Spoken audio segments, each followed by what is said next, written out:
Hey everyone, you're going to be my only audience for today. Have you ever been done wrong or have something unjust happen to you without any consequences for the other person? Do you believe in everything coming back full cycle in these types of situations? Many people would call that karma. After taking world religion last quarter, I learned about Buddhism and Hinduism and how they base a lot of their beliefs and actions off of the lessons associated with karma. After that, I wanted to learn more.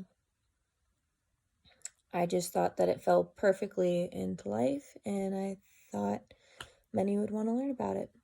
So many people refer to karma every single day, but they are only scratching the surface when it comes to understanding the true depths of this lesson. A lesson that's so powerful that a whole culture even tries to live by it. BBC and Psychology Today provided a lot of information on 3 of the most impactful lessons out of karma. To start off, karma is broadly known as a force that is able to affect events that occur in a person's life. Digging a little bit deeper into it, finding the real definition off of Merriam-Webster. Karma is a force by a person's actions held in Hinduism and Buddhism to perpetuate transmigration and in its ethical consequences to determine the nature of a person's existence. Overall, to keep the balance and peace in nature. We grow up learning about karma, but many of us hear it in a different way. Many of us heard it with what goes around comes around. And we say if something bad happens to a person, so like karma got you back. Karmic truths stated how we always come to learn this lesson at a young age. And just by proof of that, we're going to watch a TED Talk by Kai Shang, who talks about karma as well, how it relates to kindness. And it just shows a big grasp on how young we do start learning these lessons and just what it is about. So let's start the video. Reap what you sow. What goes around comes around. You get what you give. I'm talking about karma. I'm Kai Sheng and I'm currently 10 years old. When I first heard about karma, I was 5. I was scared of karma as thought it was a punishment. I hear them say, never mind, what goes around comes around. He get what he deserves. From that, I was under the impression that karma meant every bad thing will be done to me by someone else. How I live in fear since then. Fear that if I treat someone at that point in my future, someone will treat me too. Fear that if I didn't allow others to join my game, others will do the same too. So one day, while I was in class, a teacher praised a classmate for helping another. She then said, what goes around comes around, so just keep helping another. And one day, when you need it, they might just help you. Whoa! Can karma be good? I could not believe it. I had to see it for myself in March this year. I had a great opportunity. I was selected as one of the kindness ambassadors, organized by Singapore Kindness Movement. We teamed up to create a kindness feed to let others spend out their gratitude. With the help of our teachers and our friend, our principal, our team mission spread like a wildfire. Gratitude messages quickly streamed in.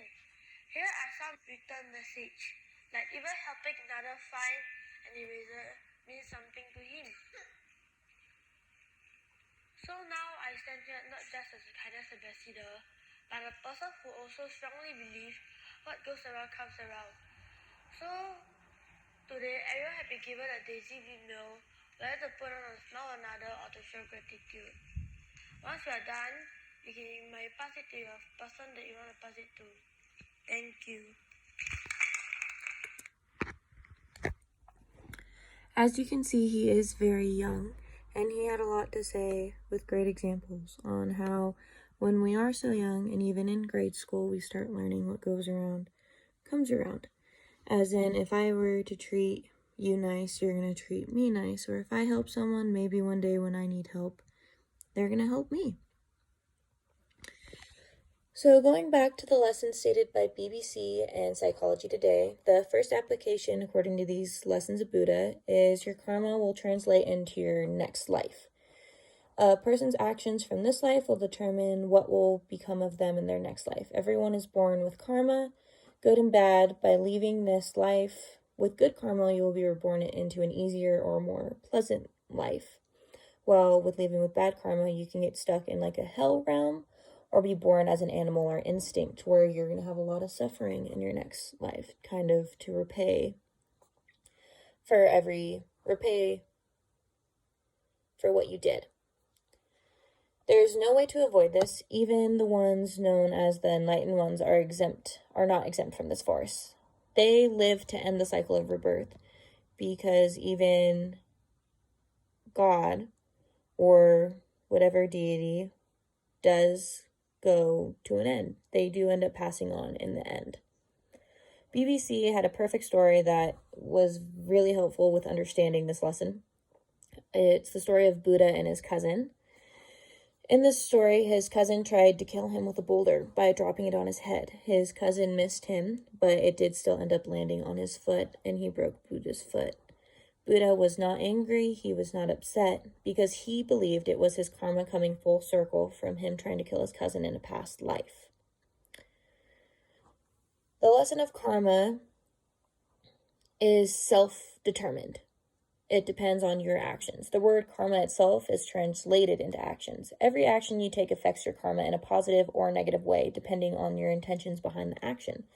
If you base your actions off of love, compassion, sympathy, generosity, or anything involving kindness in your heart, you affect your karma positively. By basing your actions off of hate, greed, jealousy, and so on, you're affecting yourself in a negative way. A huge misconception when it comes to karma is that it is an external force used for punishment and to cause pain to people. Karma would better be described as a natural law, such as force of gravity. It is here to keep balance in our lives and in the world. Psychology today had stated this lesson in a more commonly known form as cause and effect. If I drop a pen, it's going to fall. There is no cause. You can't have something happen without effect to happen. Even if it's just the tiniest effect, there will be an effect in every action that is taken. A huge aspect of karma that Buddhists follow is the lesson of mindfulness, or as Karmic Truths called it, it's the universal law of love, which is to be mindful in every part of your life. Another way to describe this is karmic conditioning, which focuses on people's moral habits. All actions act as a mold for the people that we become. We learn and change or stay and acquire traits that later turn into habits. Everyone has good and bad habits that they fall into, and they only become magnified as we get older. All of this contributes to our karma. So if your negative habits outweigh the bad, you could be in store for a life of some suffering in your next life. Buddhists try to focus on breaking these negative karmic habits to eventually end the cycle of rebirth. They do this by replacing all negative aspects of their life or thoughts with positive ones. A great example is people trying to quit smoking or eat or exercise more. It is really, really, really hard to stop and get out of those habits, but they can only get out of it by willing themselves to. And by having people motivate them always helps, but the only way change is going to occur is if they do it themselves. And so we, in a way, in our daily lives, do karmic conditioning. We just don't label it as that. There are plenty of why me moments in life, as well as hard times that everyone hates to come back to or have to change for to better themselves. Life is full of growth, and it really isn't always easy. When I was taking world history, I found a lot of these lessons associated with karma just happening to work into my daily life and just how unpredictable life is. And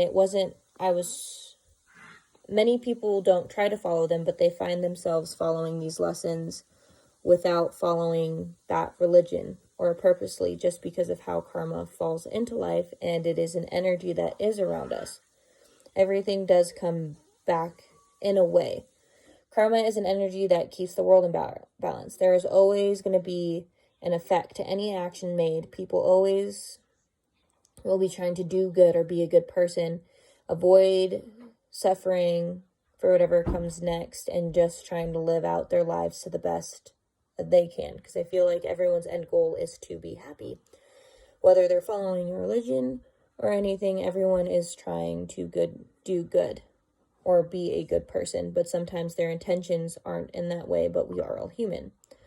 Karma is known by everyone, and in some form, when there are repercussions for actions or misdeeds that we have done, everyone either sees it coming or can kind of understand or be like, that probably happened because I did this. Everyone is able to control their karma. What's ahead of you and what's behind you is based on you. Good or bad, it all gets connected back to you. You have control over yourself, but you don't always have control over others. How people treat you is their karma, and how you react is yours. This was said by Wayne Deere, and I believe there is no better way to put it. You control your actions and how you react and what happens to you, and people control what happens to them. And good things happen and bad things happen. But at the end of the day, how people treat you will be their karma, and how you react will be yours. Because you're control over yourself. Thank you for listening, and I hope you enjoyed my speech.